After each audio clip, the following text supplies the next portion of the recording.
আরিফার জাদুর লেহেঙ্গা পর্ব ৩। আরিফা তো ছুটে গিয়ে তার বোনের জন্য সকালে নাস্তা রেডি করে নিয়ে আসে, কিন্তু তার বোন তো ছিল আসলেই অনেক দুষ্টু প্রকৃতির।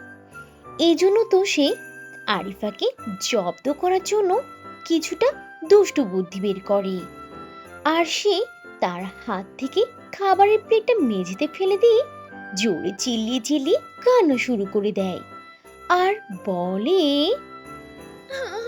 আম্মু, দেখো না, তুমি ওকে খাবার আনতে বলেছ, তাই ও রাগ করে খাবার থালাটা এনে নিচে মেঝেতে ফেলে দিল।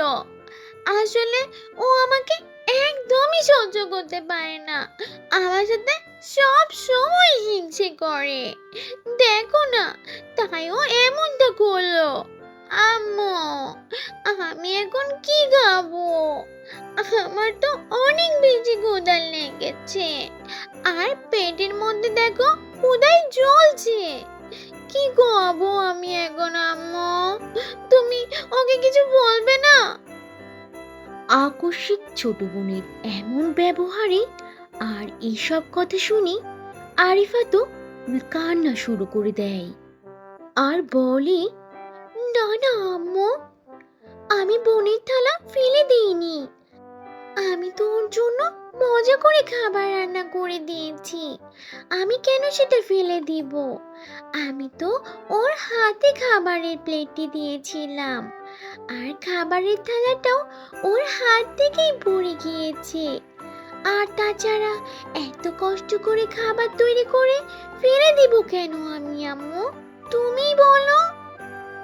আর ও আমার ছোট্ট বোন, আমি তো ওকে ভীষণ ভালোবাসি। আরিফার মুখে এইসব কথা শুনে তো আরিফার মা লিজা আরো বেশি রেগে যায় আর রেগে কটমট করে বলে, আরিফা থাম, কি বলতে চাস তুই? আমার এই ছোট্ট বাচ্চা মেয়েটা মিথ্যা কথা বলছে?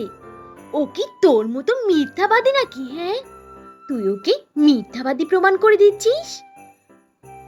আর তুই আমার মেয়ের সাথে হিংসে করিস, ঠিক আছে, তাই বলে তুই আমার মেয়ের মুখের খাবার ফেলে দিবি? এটা কেমন কথা শুনি? হ্যাঁ আরিফা, তুই কিন্তু আজকে খুবই ভয়ঙ্কর কাজ করে ফেললি। এর জন্য তোর কপালে আজকে খুবই কষ্ট আছে।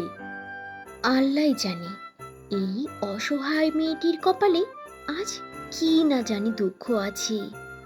মেয়েটা এত কষ্ট করছে তার সৎ মা আর বোনকে নিজের করে নিতে, কিন্তু তার দুঃখ যেন শেষই হচ্ছে না। তো বন্ধুরা, এই ছিল আজকের গল্প। গল্পটি থেকে কি শিক্ষা পেলে তা অবশ্যই কমেন্ট করে জানাবে, আর ভালো লেগে থাকলে একটা লাইক করে দেবে। আর এখনো যদি চ্যানেলটি সাবস্ক্রাইব না করে থাকো, তাহলে এখনই লাল রঙের বাটনটি চেপে চ্যানেলটিকে সাবস্ক্রাইব করে দাও আর অল দি নোটিফিকেশন প্রেস করে রাখো। তাহলে বন্ধুরা, আজ এখানেই শেষ করছি। আবার দেখা হবে নতুন কোনো ভিডিওতে, নতুন কোনো গল্প নিয়ে। সে পর্যন্ত তোমরা সবাই ভালো থাকবে আর নিজেদের প্রতি খেয়াল রাখবে। আল্লাহ হাফিজ।